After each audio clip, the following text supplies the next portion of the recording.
Apa ciri-ciri dongeng? Nih ya, saya kasih tahu. Tahun 2014, saya pernah mengajar orang-orang sekelompok mahasiswa dari Universitas Islam Indonesia, UIN. Ya. Nah, jadi teman-teman, pada waktu itu sekitar 2014 itu saya bilang begini. Dari mana kita bisa mengetahui bahwa sesuatu itu dongeng atau peristiwa yang benar-benar sejarah? Contoh, saya kasih contoh ya.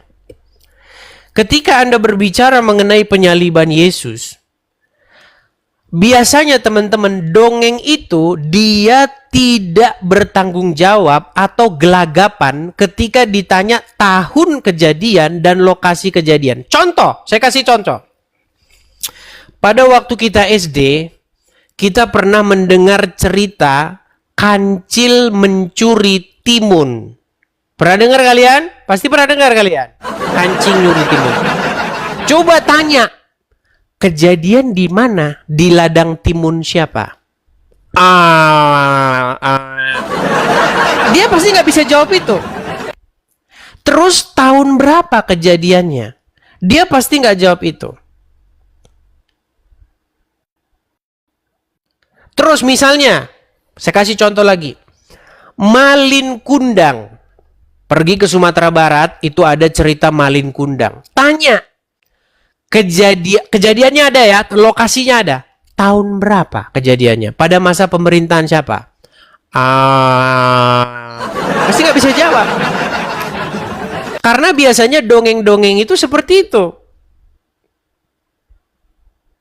Nah, tetapi ketika kalian membaca Injil, misalnya di dalam peristiwa penyaliban Yesus, itu ada.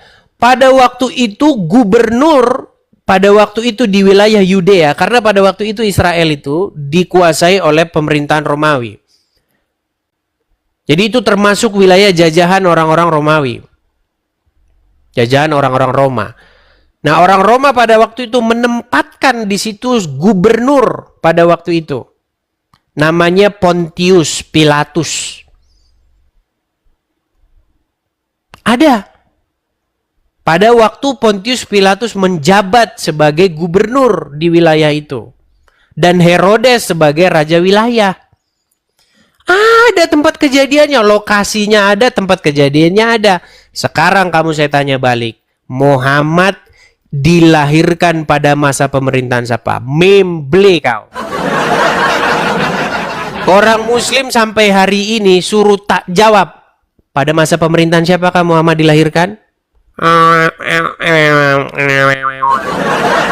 Gak akan bisa jawab. Makanya ada satu buku. Buku itu ditulis oleh Robert Spencer.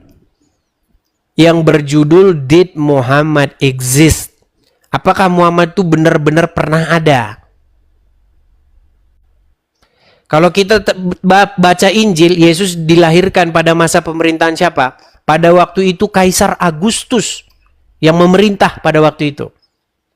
Dilahirkan pada masa pemerintahan Kaisar Agustus, disalibkan pada masa Gubernur Pontius Pilatus. Ada. Jadi bukan peristiwa-peristiwa yang dongeng-dongeng. Tahun 700. Nggak usah di Arab. Nggak usah di Arab. Di Indonesia tahun 700. Pergi Anda ke Museum Gajah samping Monas. Lihat di situ sejarah bangsa Indonesia. Bahkan kerajaan tertua di Nusantara, di Indonesia, dulu namanya belum Indonesia, itu adalah Kerajaan Kutai Kartanegara. Lokasi tepatnya itu di Kutai sekarang, Kalimantan. Ada di situ raja yang memerintah pada waktu itu, namanya Mula Warman. Ada prasastinya.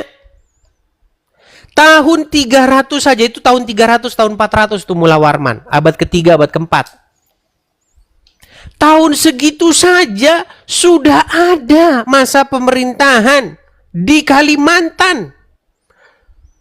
Di Arab tahun 700 belum ada pemerintahan. Makanya Muhammad tidak diketahui dilahirkan pada masa pemerintahan siapa.